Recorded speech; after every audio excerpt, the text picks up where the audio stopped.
দক্ষিণ দমদম পৌরসভার 25 নম্বর ওয়ার্ডে আজ দুটি যাত্রী প্রতীক্ষালয় উদ্বোধন করা হলো। সেই সঙ্গে মাধ্যমিক উচ্চ মাধ্যমিক পরীক্ষার্থীদের সংবর্ধনা দেওয়া হলো। দমদম ব্যারাকপুরে তৃণমূল কংগ্রেসের সাংগঠনিক জেলায় পুনরায় যুব সভাপতি করায় দেবরাজ চক্রবর্তীকে ওয়ার্ডে তৃণমূল কংগ্রেসের কর্মীরা সংবর্ধনা দেন একে একে। ছাত্রছাত্রীদের শুভেচ্ছা জানান দেবরাজ চক্রবর্তী। দক্ষিণ দমদম পৌরসভার 25 নম্বর ওয়ার্ডের পৌরমাতা মলি চৌধুরী এবং সমাজসেবী পার্থ চৌধুরীর উদ্যোগে ওয়ার্ডে একের পর এক উন্নয়ন হচ্ছে। আজ দুটি যাত্রী প্রতীক্ষালয় হলো। প্রতি বছর বাড়িতে গিয়ে ছাত্রছাত্রীদেরকে সংবর্ধনা দিতেন, এবার অনুষ্ঠান করে তাদের সংবর্ধনা দেওয়া হলো। কেউ এটা ভলেন্টিয়ার না করতাম, হয়তো এই ধরনের অনুষ্ঠানগুলো হতো না, এই রাস্তাঘাটের এত উন্নয়ন হতো না, এবং তার সাথে সাথে একটা যে কোনো এলাকার ভিশন যে আগামী দিন আমরা এই এলাকাটাকে কি দেখতে চাই, বেসিক অ্যামিনিটিস, বেসিক সার্ভিসেস কি করতে চাই, হয়তো এটাও হতো না। আপনারা সকলে প্রতিনিয়ত আমাদের প্রতি এই সহযোগিতার হাত বাড়িয়ে দিয়েছেন। আপনারা সকলে আমাদের বিশ্বাস করেছেন বলে আজকে হয়তো আমরা এখানে দাঁড়িয়ে আপনাদের সামনে কথা বলতে পারছি। প্রতীক্ষালয় এবং একটা আধুনিক এবং রাধাকৃষ্ণের প্রতিচ্ছবি দিয়ে কি বলবেন? রাধে রাধে। কারণ এই প্রতীক্ষালয়টা আগে ছিল কিন্তু একদম নষ্ট হয়ে গিয়েছিল। সব বয়স্ক মানুষেরা এখানে বসে আড্ডা মারে, তা সেই সব চিন্তা ভাবনা করে আমরা এটা সুন্দর করে তাই আজকে এটা উদ্বোধন করি। আর ছাত্রছাত্রীদের সংগঠন, ছাত্রছাত্রীরা প্রত্যেক বছরই আমরা পৌরসভা থেকে ছাত্রছাত্রীদের সংবর্ধনা দেওয়া হয়। মানে ভালো র্যাঙ্ক, ওয়ার্ডের মধ্যে যারা ভালো র্যাঙ্ক করে তাদেরকে দেওয়া হয়।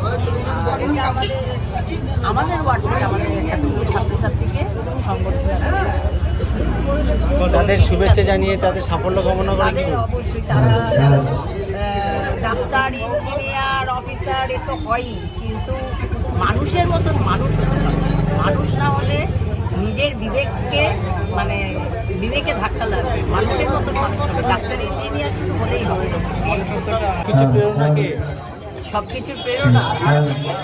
কিছুর প্রেরণা আমাদের মমতা ব্যানার্জি।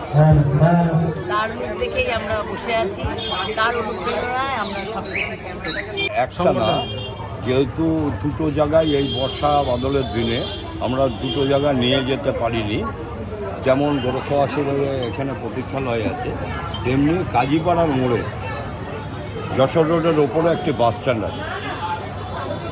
এই দুটোই আজকে ওপেনিং।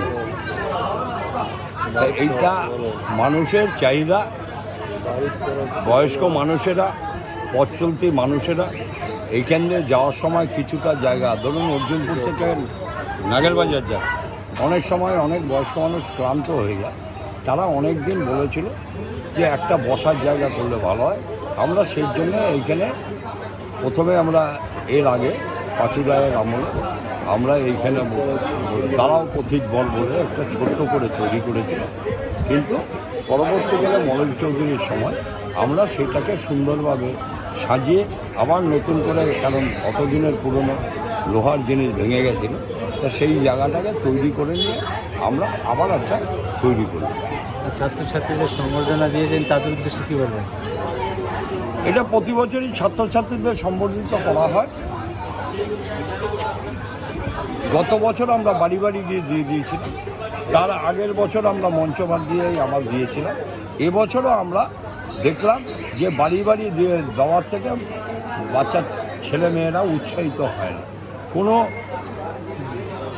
গুরুজনেরা এসে তাদের হাতে যদি সম্বর্ধনাটা তুলে দেয় তারা উৎসাহ বোধ করে, এবং যদি পাড়ার মানুষেরা, বয়োজ্যেষ্ঠ মানুষেরা এসে তাদেরকে উৎসাহিত করে, তাহলে তারা আরও বেশি উৎসাহিত হয়।